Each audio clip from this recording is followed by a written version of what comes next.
안녕하세요. 저는 지금 초등학생 어린 아들을 혼자 키우며 열심히 살아가고 있는 싱글 데디입니다. 이런 소개를 할 기회가 별로 없어서 그런지 아직은 싱글 데디라는 말이 참 익숙하지 않네요. 혹시나 걱정하실까 싶어서 먼저 얘기를 드리지만 저는 사별하거나 사정이 있는 미혼부는 아닙니다. 몇 년 전 전초와 이혼을 하고 지금은 어렵게 다시 만난 아들을 제가 혼자 키우고 있는 중이었죠. 뭐 이혼 얘기도 남들 입장에서는 안타까울 사연일지 모르겠지만 저로서는 아들과 함께 할 수 있기만 하다면 제가 이혼을 했다는 것도 별로 문제가 되지는 않는 것 같습니다. 물론 아들에게는 부모의 이혼이 지우기 힘들 상처가 될 것이고 앞으로도 평생 엄마의 빈자리 느끼며 살아가야 하겠지만 그래도 저희 부자는 다행히 서로 의지하며 잘 지내고 있습니다. 아이 엄마의 빈자리는 제가 다 채워주지 못하겠지만 나머지 부분에 있어서는 절대로 모자람이 없기를 바라며 아이를 위해 열심히 노력하고 있으니까요. 아직 한참 자랄 아이와 오랜 시간 함께 있어주고 싶은 마음에 저는 하던 일까지 정리하고 지금은 작은 사업을 꾸리고 있습니다. 벌이가 대단하진 않지만 그래도 우리 두 식구 먹고 살기에는 부족함이 없으니 여유가 많은 지금이 더 행복하다 싶습니다. 어쩌다 제가 전처와 이혼을 하고 혼자 아들을 키우게 되었는지 그 사연은 참 말로 설명하기도 어려운 일이었습니다. 어쩌면 전처와의 관계는 처음 시작부터 잘못되었는지도 모르겠어요. 돌이켜보면 왜 그렇게 답답스러웠나 싶은 것을 저 혼자만 모르고 싶었는지도 모르겠습니다. 지금은 파국으로 끝이 난 관계이지만 저희도 처음에는 모든 것이 좋았습니다. 연애할 때는 아내만큼 착한 여자가 없다고 생각했죠. 무척 이타적이고 배려심 넘치는 그녀의 모습에 제가 마음을 열었던 것이었으니까요. 순수하고 착한 여자라 생각했고 그런 여자와는 힘든 일이 있어도 평생을 걱정 없이 살 수 있을 거라 생각했습니다. 하지만 결혼을 하고부터 모든 것이 바뀌어버렸습니다. 믿었던 그녀는 결혼 후 완전히 다른 사람처럼 변해 있었습니다. 원래 그 모습이 본 모습이었는지 결혼 전에는 미처 몰랐던 아내의 실체에 저는 충격을 받을 정도였죠. 처음에는 사소한 일들이었습니다.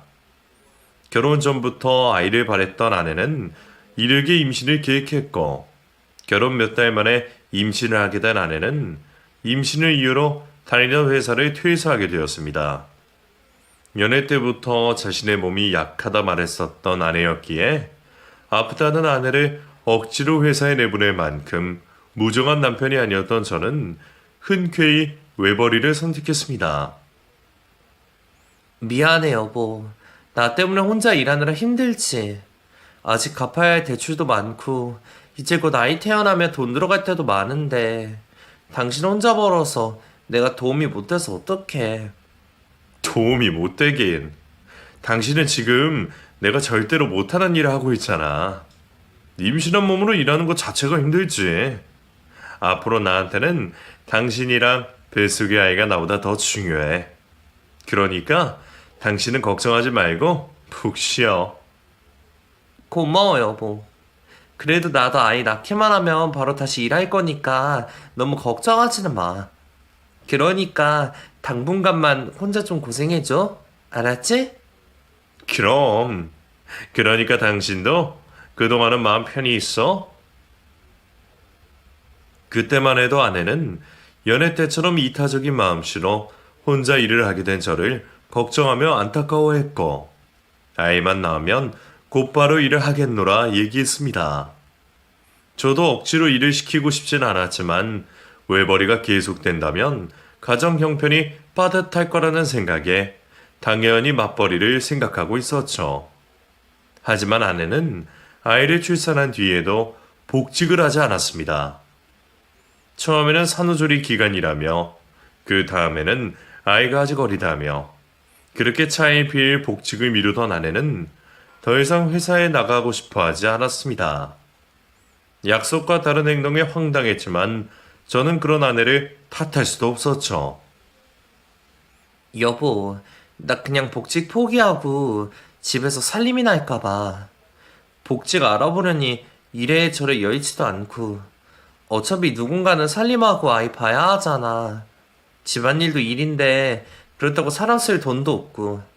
그냥 내가 계속 쉬면서 아이 보고 살림하는 게 좋을 것 같아서. 물론 당신 혼자 일하려면 좀 힘들겠지만 어쩌겠어. 가장들은 다 그렇게 사는 거 아니겠어? 아내는 집에서 지내며 살림을 책임지겠다고 했지만 정작 집에 있던 아내는 단 한 번도 제대로 살림이나 육아를 전담한 적이 없었습니다. 저는 외벌이를 하면서도 퇴근 후 아이 목욕을 시키고 밀린 살림을 해야 했고, 저는 하루 종일 아이와 있는 것만으로도 힘들었다며 제게 투정을 늘어놓는 아내에게 섭섭해할 수도 없었습니다. 일도 하고 살림 육아까지 챙기려니 힘들었지만 다들 이렇게 산다는 아내의 얘기에 저는 묵묵히 아내의 뜻대로 살 수밖에 없었습니다. 그저 가족을 위해서 열심히 일하고 가정에 힘쓰는 것이 가정의 도리라 생각했죠. 하지만 제가 열심히 산다고 해서 가족이 행복해지는 것은 아니었던 모양입니다. 아이가 자랄수록 외벌이는 결국 한계에 다다랐고 아내는 제가 벌어오는 돈에 점점 불만을 품기 시작했습니다. 아, 이 돈으로는 우리 저축 못해. 맨날 쥐꼬리만 한 생활비로 살니 스트레스 받아서 죽을 것 같아. 이럴 거면 차라리 결혼을 하지 말 걸 그랬어, 정말. 저를 탓하는 듯한 아내의 투정에 저는 무능력한 사람이 된 기분이었습니다. 혼자 살 때는 넉넉한 벌이라 생각했고 한 번도 제가 무능한 사람이라는 생각을 해본 적이 없었는데 혼자 벌어서 셋이 쓰려니 몇백 되는 돈도 돈이 아니었던 모양입니다. 아내는 제겐 늘 생활비가 모자라다며 불평을 했고 그렇게 매달 월급날마다 불만을 쏟아내던 아내는 어느 날 제게 부업을 알아보게 만들었습니다. 여보, 그동안 우리만 바보였나 봐. 요새는 다들 직장 다니면서 가게 운영하고 사업하고 그러더라고. 하긴 요즘 같은 세상에 회사 월급만으로 어떻게 살겠어. 우리가 그동안 너무 안 일하고 게을렀던 거지. 그러니까 여보, 우리도 대출 좀 더 받아서 가게 하나 내보자. 가게? 당신 가게라도 차려서 일해보려고? 뭐 하게 되면 당신이랑 나랑 같이 하는 거지. 어쨌든 당신을 좀 도와주기만 하면 되잖아. 업종은 내가 골라볼 테니까 당신은 대출만 좀 알아봐줘. 아내는 처음에는 자신이 가게를 꾸릴 것처럼 얘기를 하더니 이리저리 바래배며 결국에는 저더러 투잡을 뛰라며 종용했던 것입니다. 가뜩이나 회사 다니는 것만으로도 벅찬 상황에 가게까지 차리려 하는 게 제정신인가 싶었지만 그놈의 돈 때문에 매번 싫은 소리를 듣는 것도 지겨웠던 저는 그런 아내의 말을 결국 따를 수밖에 없었습니다. 그때는 저도 제정신은 아니었는지 그렇게 저는 해본 적도 없는 편의점을 시작하며 투잡을 하게 되었습니다. 낮에는 회사 때문에 아르바이트생을 쓰고 야간에는 제가 직접 일을 하며 눈코 뜰 새 없는 시간을 보낼 수밖에 없었죠.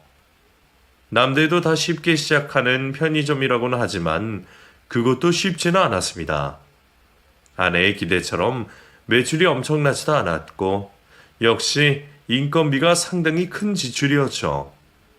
그런 상황에 아내가 낮에라도 가게를 좀 맡아줬으면 싶었지만 아내는 여전히 아이와 살림을 챙기느라 힘들다는 핑계로 별다른 도움이 되지 않았습니다. 결국 저는 야간 인건비라도 줄여보겠다며 하루 3, 4시간 자는 삶을 유지하며 혼자 아등바등 살 수밖에 없었죠. 지금 생각하면 참 무모하고 바보 같은 삶이었지만 그때는 가족들을 위하는 마음에 그런 삶을 선택할 수밖에 없었습니다. 생각해보면 아내는 늘 아들을 앞세워 제게 희생을 바랬습니다. 저는 바쁜 와중에도 주말에는 아들을 혼자 돌봐야 했고 아내는 살림으로 지친 심신을 달랜다며 외출에 나섰죠. 저도 아이와 함께하는 시간들이 소중했기에 아들과 함께하는 시간에 큰 불만은 없었지만 정작 아내는 가정에 너무 소홀한 듯하여 그런 것들에 점점 불만이 쌓일 수밖에 없었습니다. 집에서 살림 챙기고 육아한다면서도 아이에게는 사온 반찬을 먹이고 청소도 제대로 할 줄 몰라 집안 꼴도 말이 아니었습니다.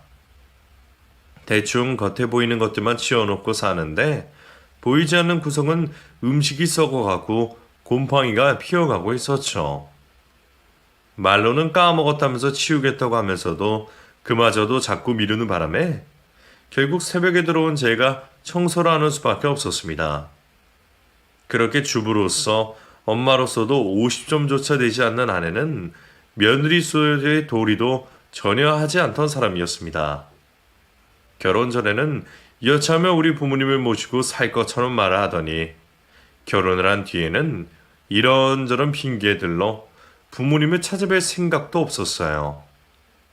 저희 부모님도 까탈스러운 분들은 아니시라 며느리에게 안부 연락 바라시거나 며느리 귀찮게 하시는 분들이 아니셨지만 저는 그런 아내의 태도에 불만이었습니다. 하지만 괜한 고부 갈등을 만들고 싶지도 않았고 부모님도 부담을 주고 싶어 하지 않으셨기에 아내가 며느리 도리를 하지 않는 것은 문제 삼지 않았습니다.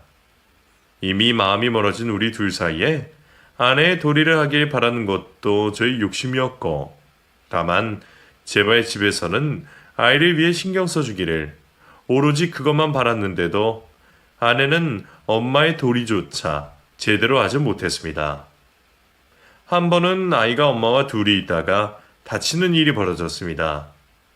대체 뭘 어떻게 하다 그런 건지 모르겠지만 만 5살이 안 된 아이가 뜨거운 물을 만지다가 3도 화상을 입고 말았고 그마저도 일찍 치료하지 못해 상처가 남고 말았죠. 당신은 애가 다친지도 모르고 있던 거야? 나도 애가 그런 줄 알고 그랬겠어? 잠시 다른 일 좀 하고 있었는데 그렇게 된 걸 내가 어떻게 알아? 다쳤으면 분명 애가 울었을 텐데 한 집에 있으면서 애가 우는 소리도 못 들었다고? 그게 말이 돼? 애가 울었으면 내가 알았겠지. 정민이가 순해서 아는 걸 가지고 내 탓을 하는 거야? 애가 아무리 순하다 그래도 그렇게 다쳤는데 안 울었을 리가 있어? 당신이 그 상황을 봤어? 보지도 않아놓고 왜 확정을 해? 엄마가 같이 있었는데 한 집에서 애가 다친 걸 몰랐다는 게 이해가 안 되잖아. 별것도 아닌 걸로 화 좀 그만 내. 이런 것도 다 폭력이야. 아내는 잠시 한눈에 팔던 사이 그렇게 된 거라 했지만 그 말을 그냥 믿기에는 한참 뒤에야 아이가 다친 것을 발견하고 조치가 늦었던 것이 도저히 이해가 되지 않았습니다. 제가 그 상황을 보지 못했으니 탓할 수도 없는 거라며 되려 제게 화를 내던 아내는 제가 평소와 달리 큰 소리를 내며 화를 냈다는 이유로 저를 가정폭력으로 경찰에 신고까지 했습니다. 야밤에 경찰까지 부르며 소동을 벌이는 아내가 정말 이해되지 않았습니다.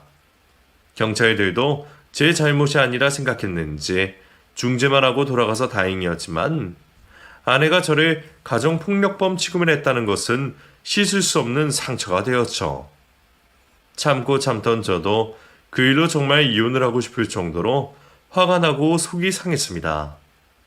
처음에는 내 가족인 아내와 아이를 위해 희생하는 게 당연하다 생각했던 저도 갈수록 심해지는 아내의 모습에 점점 더 힘들어질 수밖에 없었습니다.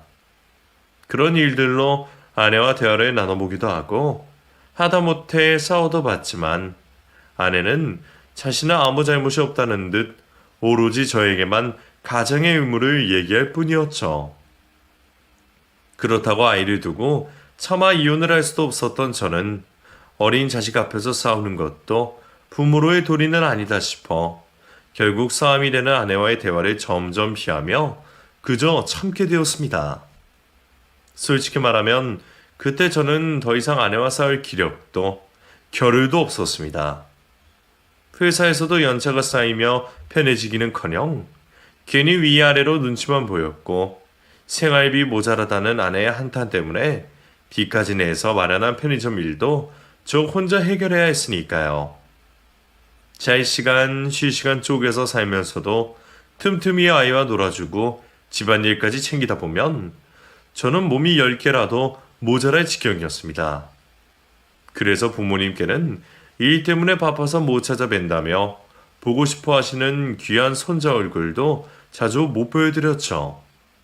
그때 저는 내 부모는 물론이고 하나뿐인 자식도 제대로 챙길 겨를 없이 1년 365일 쉴 틈도 없이 살고 있었습니다. 그렇게 결혼하고 몇 년을 숨도 못 쉬고 살았습니다.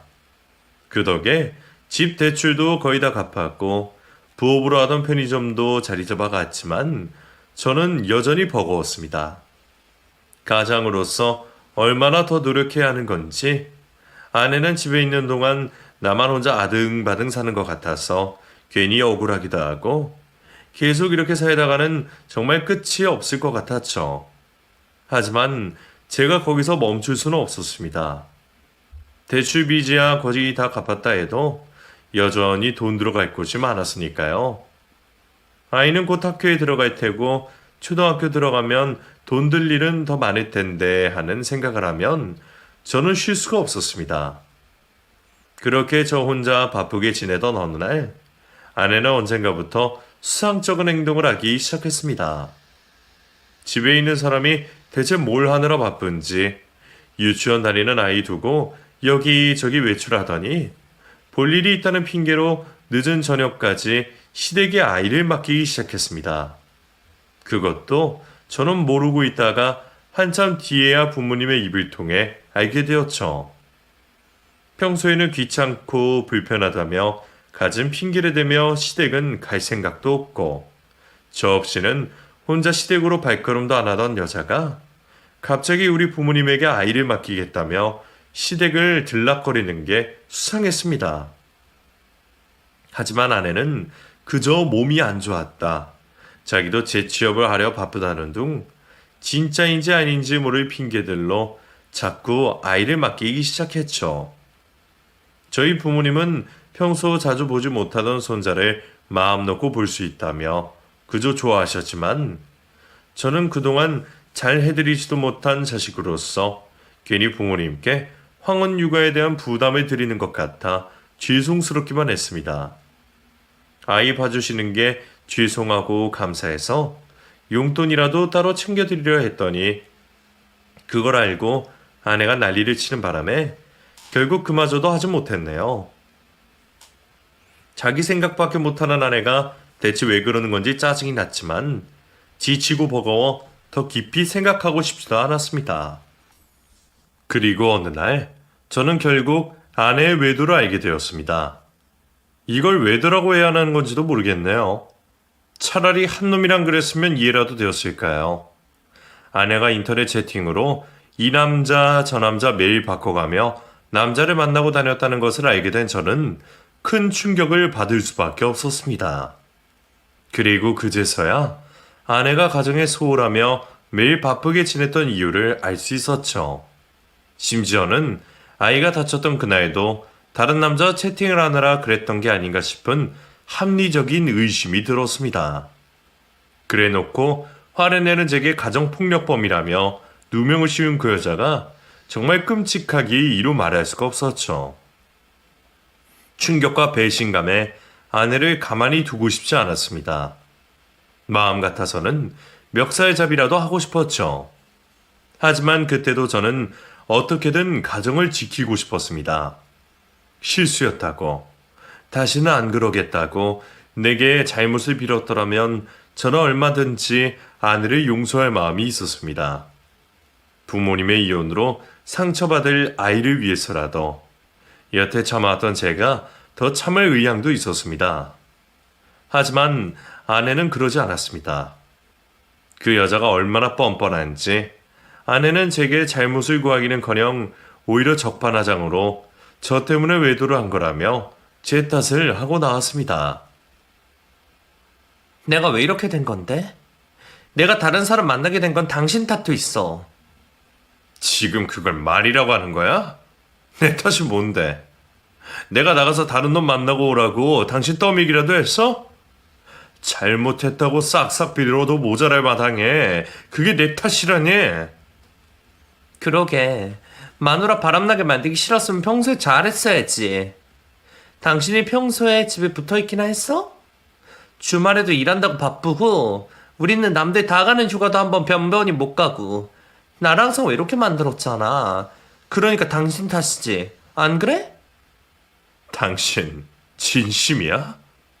정말 그걸 말이라고 하는 거야? 말이 안 되는 아내의 억지에 저는 기가 막혀 제대로 대꾸도 할 수 없었습니다. 내가 나가서 노느라 바빴던 것도 아니고 전부 가족 때문에 휴가도 제대로 못 가고 바쁘게 살았던 것이었는데 말이에요.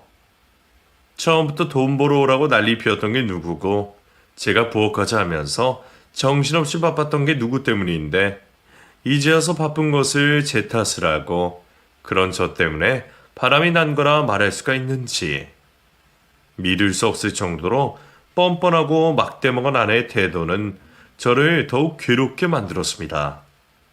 싸우고 시시비비를 가리더라도 말이 통하는 상대여야 할 텐데 이 사람은 대체 말이 통하지 않는 상태였죠. 대체 뭐 하자는 거야? 잘못했으면 제발 인정하고 사과를 해. 내가 외롭게 했다고 바람 피는 건 당연한 거야? 어떻게든 외도는 당신 잘못이잖아. 그래. 근데 그렇게 만든 게 당신이라고. 원인 제공을 한 사람의 잘못이지. 그럼 나는 평생 벽만 보고 살까? 그냥 잘못했다고 인정하는 게 그렇게 어려워? 당신이 잘못했다고 얘기하면 이혼까지는 생각 안 할게. 당신도 정민이 생각해야지. 한번 용서해 줄 테니까 인정을 하라고 제발. 됐어. 이제 와서 당신이랑 시시비비 가려봤자 뭐해. 당신이 나를 나쁜 년이라 생각하던 뭐 어쩌던 다 상관없어. 이제 다 끝났으니까 그냥 이혼이나 해줘. 뭐라고?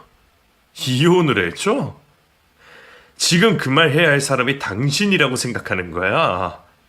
내가 할 말을 왜 네가 하고 있어? 당신은 어차피 정문이 때문에라도 나랑 이혼 못할 거 아니야. 내가 당신을 몰라? 당신은 그렇겠지만 나는 이혼하고 싶다 이거야. 애는 내가 키울 테니까 정민이 생각해서라도 그냥 조용히 이혼하자. 정말 기막혔습니다. 가정을 두고도 다른 남자들을 만나 가정을 파탄시킨 주범이 자신이면서 아내는 제게 잘못을 뒤집어 씌우는 걸로도 모자라 요구할 수 없는 이혼을 요구하고 심지어 아예 양육권까지 가져가겠다 말했습니다. 저는 그런 아내를 설득해보려고도 생각했지만 아내의 귀에는 제 얘기가 들리지 않았고 결국 저희는 이혼을 결정하게 되었습니다. 저는 나 하나만 참고 용서하면 가정을 지킬 수 있을 거라 생각했지만 결국 아내 때문에 제 가정은 깨어지고 말았습니다.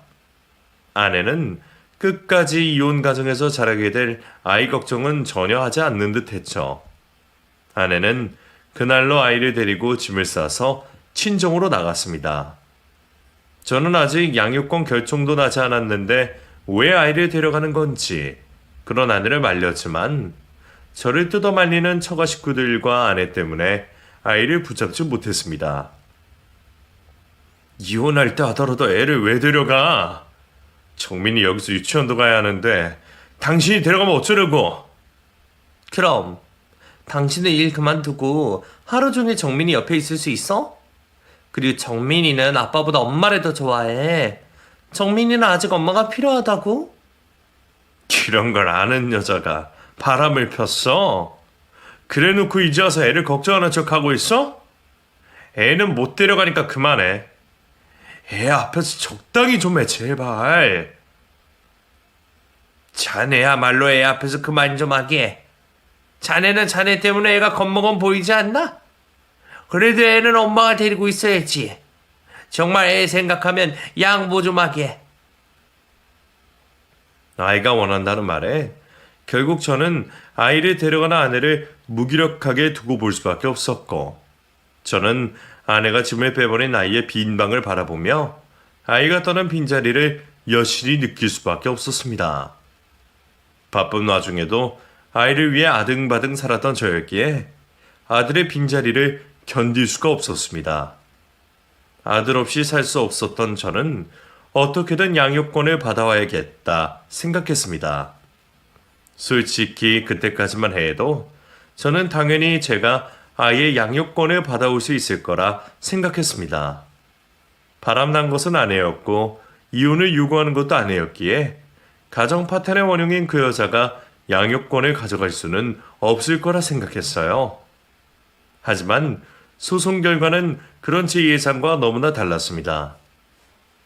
처음 변호사를 구하고 양육권 얘기를 꺼내자 변호사는 한국 사회에서는 보통 엄마들이 양육권을 가져간다며 아이가 어릴수록 제가 양육권을 얻을 확률은 희박할 거라 말했습니다.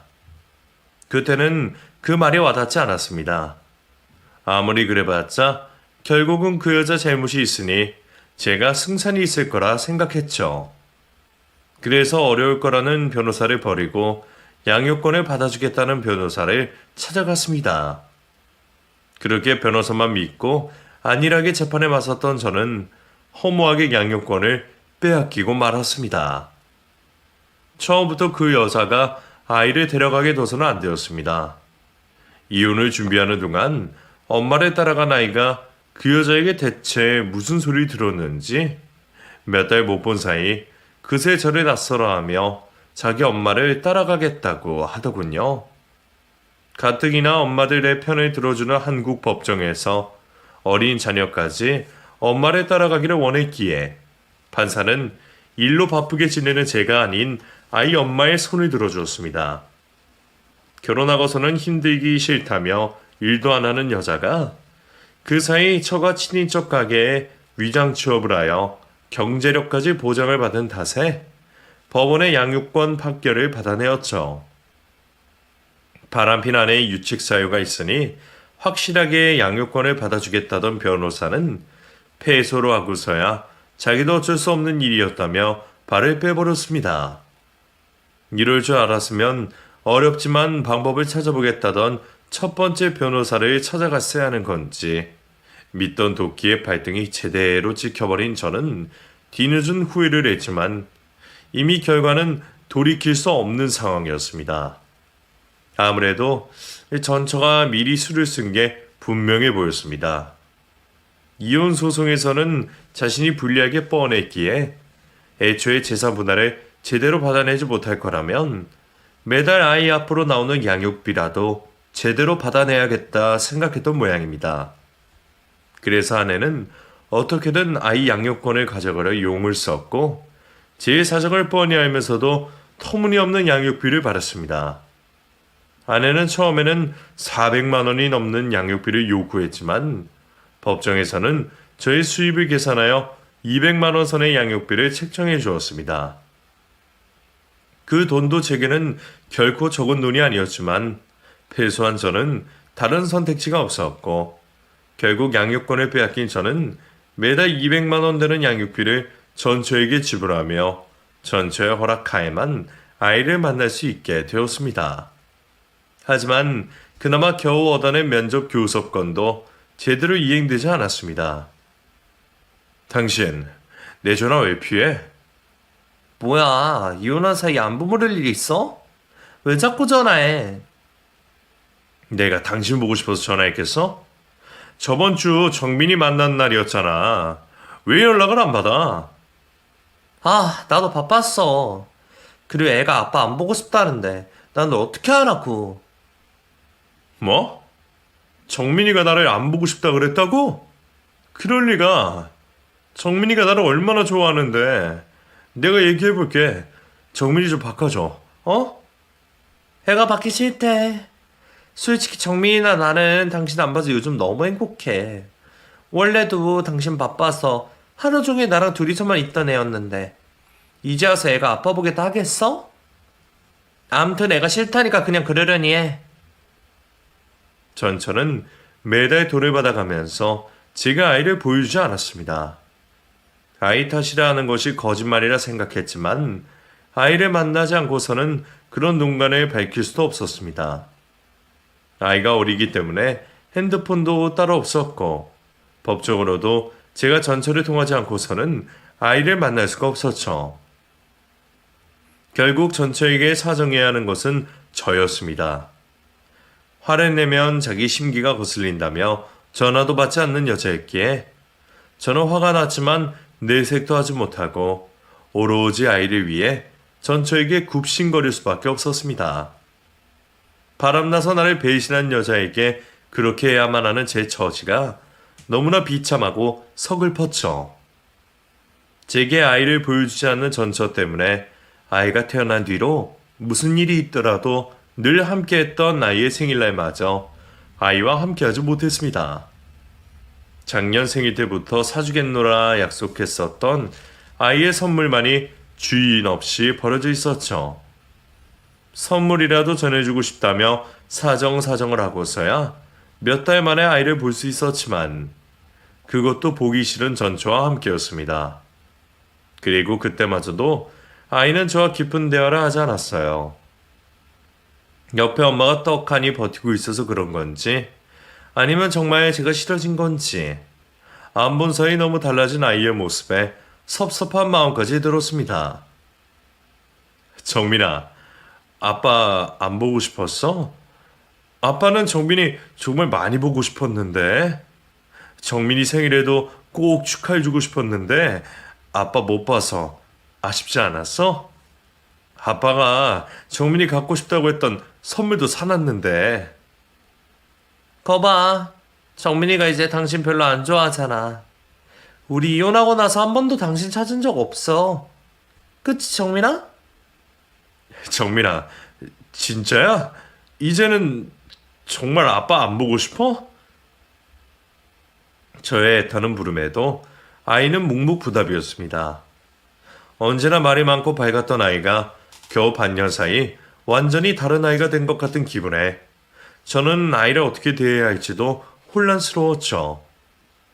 결국 그날은 어렵게 만난 아이와 별다른 이야기를 하지 못하고 헤어지게 되었습니다. 만나기만 한다면 다시 마음을 돌릴 수 있을 거라 생각했는데 우리의 이혼으로 아이가 큰 배신을 느낀 것인지 어쩌면 전처 말대로 제가 아이와 긴 시간을 함께 보내지 못해서 아이가 저를 금세 잊어버렸을지도 모르겠습니다. 그래도 부자 사이에 말하지 않아도 교감하는 것들이 있을 줄 알았는데 사실은 아이를 데려오겠다는 생각도 아이를 위한다는 마음도 제 욕심이었는지도 모르겠다 싶었죠. 처음에는 그런 생각에 양육권을 포기할까 싶기도 했습니다. 아이가 걱정돼서 데려오려고 하기도 했지만 법원의 판결처럼 아이 엄마가 아이를 더 잘 키울지도 모른다는 생각도 했습니다. 하지만 한편으로는 결혼 생활 당시에도 아이에게 소홀하고 어린 자식을 두고 바람을 핀 아내가 이혼하고서는 아이를 잘 챙기고 있을지 의문이 들었습니다. 그리고 오랜만에 만났던 아이의 얼굴에 보이던 그늘이 자꾸만 마음에 걸렸었죠. 아이가 저를 보지 않기를 원한다면 어쩔 수 없는 일이라 생각했지만 혹시 다른 이유가 있는 것은 아닌지 의심할 수밖에 없었습니다. 저는 걱정되는 마음에 전처에게 몇 번이고 전화를 해서 아이가 정말 잘 지내는지 아이를 잘 키우고 있는지 물어봤지만 전처는 성의 없는 대답뿐 제대로 아이의 상황을 알려주지도 않았습니다.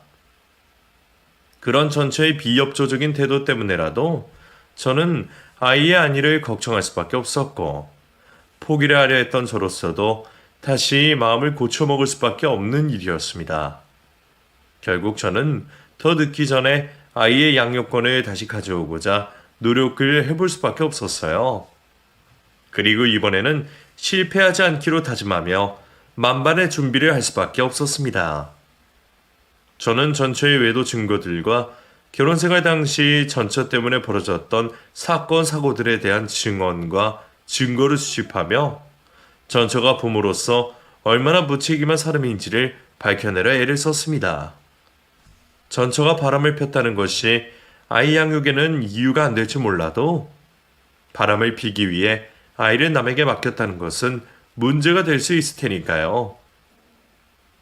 그래도 그동안 전처가 했던 전적들이 많아서 그런지 그런 증거들을 찾기에는 어렵지 않았습니다. 저희 부모님 증언은 형평성이 없을 것 같아 빼야 했지만 당시 전처가 저희 어머니에게 아이를 맡기며 어머니와 나누었던 전화 문자들은 충분히 증거 능력이 있을 거라 생각했습니다. 그렇게 저는 변호사와 함께 열심히 증거들을 수집했고 이번에는 정말 마지막이라 생각하며 기대를 걸어볼 수밖에 없었습니다. 당시 아이를 보낸 뒤로는 제가 거의 제정신이 아닌 지경이라 저는 하던 일도 정리하고 오로지 그 소송에만 매달릴 수밖에 없었습니다. 만약 그때 또 실패하게 되고 영영 아이를 못 보게 된다면 저는 모든 것을 잃었다는 상실감과 박탈감에 잘못된 선택을 하게 되었을지도 모르겠습니다. 그만큼 아이는 제 인생의 전부나 다름없었고 그런 아이를 못 보게 된다는 것은 제게 사망 선고와도 같은 일이었습니다.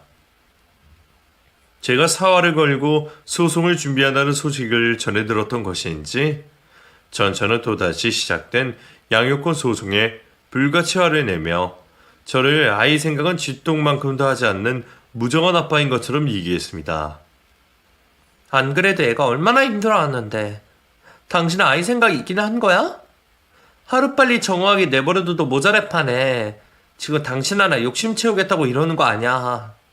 당신 이러는 거 이기적인 거고 욕심 부리는 거야. 정작 정민이는 이런 당신 때문에 숨막혀하고 힘들어한다고. 당신은 아빠 자격도 없는 사람이고 정민이가 당신 따라갈 일은 절대 없을 거야. 그런 말을 하던 전처는 자기도 절대로 아이를 보낼 일이 없다며 제 앞에서 단정을 지었고 어린 아들을 내세워 소송을 흔들고 싶은 것인지 아직 아무것도 모를 7살 난 어린 아들을 기어이 법정에까지 세우고 말았습니다. 어른들이 진흙탕 싸움을 하더라도 아이는 모른 채로 상처받지 않기를 바란다 그렇게 부탁했건만 나이 엄마는 그런 건 아무런 안중에도 없는지 어른인 저로서도 분위기로 앞서려는 법정에 아이를 끌고 왔습니다. 그리고 그 어린 자식을 판사와 변호사들이 버티고 서 있는 앞에 자신의 증인으로 세우기까지 했죠. 정민이 뭐하러 여기까지 데려왔어? 우리가 싸우는 거 정민이가 봐서 뭐가 좋다고? 왜? 양육권 뺏어가겠다고 소송할 땐 언제고 이제 와서 애 보기는 창피해? 그래, 당신이 이런 인간인 거 정민이도 똑똑히 알아야지. 정민이 마냥 어리다고 생각하지 마. 내년이면 학교 들어가고 나 닮아서 사리분별할 만큼 똑똑한 아이야. 그렇다고 애를 증인으로 세워? 또 무슨 말을 시키려고? 어머, 내가 시킨 거 아니야? 정민이가 하고 싶다고 그런 거지. 애가 얼마나 아빠를 따라하기 싫었으면 자기가 나서 판사님한테 직접 얘기하겠다고 그러더라고. 암튼 재판 시작하면 당신은 끝장인 줄 알아. 그렇게 7살 어린 아들이 증인석에 자리했습니다. 주책맞게도 그렇게나마 오랜만에 보게 된 7살 아들의 모습에 저도 모르게 웃음이 지어졌어요. 그리고 저를 바라보는 아이에게 우리 두 부자만의 인사를 건넸습니다. 제가 아들에게 가르쳐 주었던 언제나 사랑한다는 수호였죠. 아들과 저만 알고 있는 그 비밀 인사에 아들도 반응하는 듯 했습니다. 순간 옛 추억들이 떠오르고 아이에 대한 사랑이 끓어오르며 부디 아들도 그런 제 마음을 알아주기를 바랐습니다. 하지만 아들의 입에서는 제 기대와 다른 이야기가 흘러나왔습니다.